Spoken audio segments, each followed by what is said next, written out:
ماہرین شریعت، ماہرین اقتصادیات و بینکاری، ارباب حکومت و سیاست اور اصحاب ادب و صحافت سب کو بقدر استطاعت حصہ لینا ہوگا۔ محض کسی ایک طبقے کی نیم دلانہ دفع الوقتی یا چلتی ہوئی اخباری تحریروں سے ملک و ملت کے مسائل نہ پہلے حل ہو سکے ہیں نہ آئندہ حل ہونے کی توقع ہے۔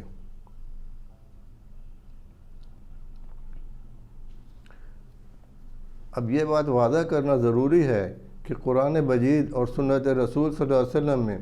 سود یعنی ربا کو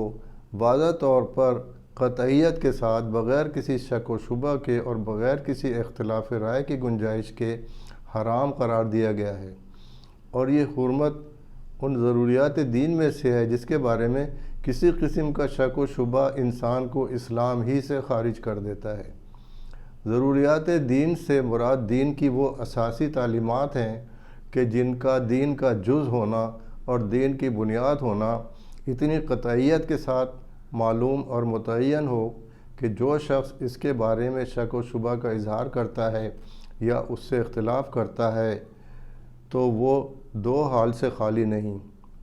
یا تو وہ بدنیتی کے ساتھ دین کے ماخذ اور بنیادی ارکان کے بارے میں شک و شبہ پیدا کرنا چاہتا ہے،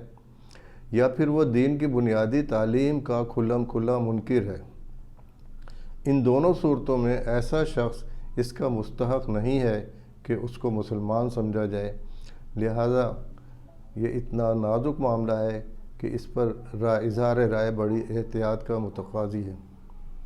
مزید برآں یہ تو ہر مسلمان جانتا ہے کہ سود قرآن مجید اور سنت رسول صلی اللہ علیہ وسلم میں حرام ہے، لیکن اس کا اندازہ کم لوگوں کو ہے کہ سود کو حرام قرار دینے کے ساتھ ساتھ شریعت نے اس کو کتنا بڑا جرم قرار دیا ہے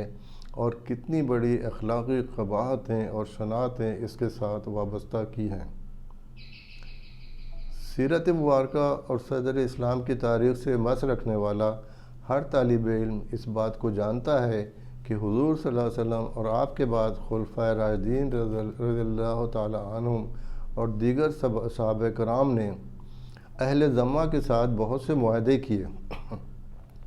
مختلف علاقوں کے یہودیوں، عیسائیوں اور مشرکین کے ساتھ معاہدے کیے گئے۔ ان کو اجازت دی گئی کہ وہ اپنی عیسائیت، یہودیت یا بت پرستی پر قائم رہتے ہوئے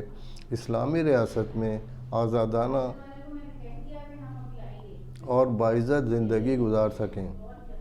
حتیٰ کہ ان کو اسلامی ریاست کے اندر رہتے ہوئے شراب نوشی اور خنزیر خوری کی بھی اجازت دی گئی، لیکن ان تمام آزادیوں کے باوجود ان کو سود خوری کی اجازت نہیں دی گئی۔ خود سرکار دو عالم صلی اللہ علیہ وسلم نے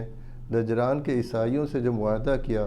اس میں صراحت کی گئی کہ سودی کاروبار کی صورت میں یہ معاہدہ کالعدم متصور ہوگا۔ اسی طرح حضرت عمر فاروق نے بھی متعدد غیر مسلم قبائل کے ساتھ معاہدے کیے اور ان کو بطور اہل ذمہ یہ حق دیا کہ وہ اسلامی ریاست میں ایک آزاد شہری کی حیثیت سے رہ سکیں۔ فقہائے اسلام نے ان معاہدات پر تفصیل سے بحث کی ہے، اور خلفائے راشدین نے اور بالخصوص حضرت عمر فاروق رضی اللہ تعالیٰ عنہ کے دور میں جو معاہدے ہوئے ان کو سامنے رکھ کر غیر مسلموں سے تعلقات کے تفصیلی احکام مرتب کیے ہیں۔ یہ معاہدے اور دستاویزات تھیں جن کو تیار کرنے والے حضور صلی اللہ علیہ وسلم کے صحابہ کرام تھے۔ ان سے زیادہ مقدس معاہدوں اور دستاویزات کا کوئی تصور بھی ایک مسلمان کے دماغ میں نہیں آ سکتا۔ ان دستاویزات اور معاہدوں میں یہ بات ملتی ہے کہ اگر تم لوگوں نے سودی کاروبار کیا تو یہ معاہدہ ختم ہو جائے گا۔ اس کے صاف معنی یہ ہے کہ ان سے کہہ دیا گیا تھا کہ اگر تم کسی مسلمان کو قتل کر دو تو جس نے قتل کیا اس کو سزا دیں گے، تمہیں من حیث القوم کچھ نہیں کہا جائے گا، تمہارا معاہدہ باقی رہے گا۔ تم ہمارے خلاف سازشیں کرو گے تو جو سازش کرے گا اس کو سزا دیں گے، تمہارا معاہدہ باقی رہے گا۔ جو جاسوسی کرے گا اس کو سزا دیں گے لیکن معاہدہ باقی رہے گا۔ بدکاری کرو گے اور جو بدکاری کرے گا اس کو سزا دی جائے گی، معاہدہ باقی رہے گا۔ لیکن اگر تم میں سے کسی نے سودی کاروبار کیا تو پھر شہریت کا یہ معاہدہ ختم ہو جانے اور تمہارے درمیان کھلی کھلی جنگ ہوگی۔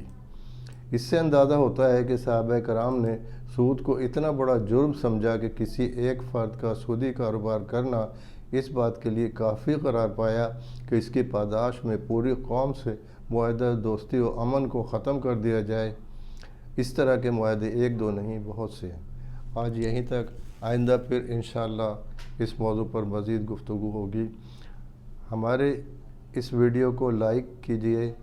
اس کو شیئر کیجئے اور ہمارے اس چینل کو سبسکرائب کیجئے۔ اللہ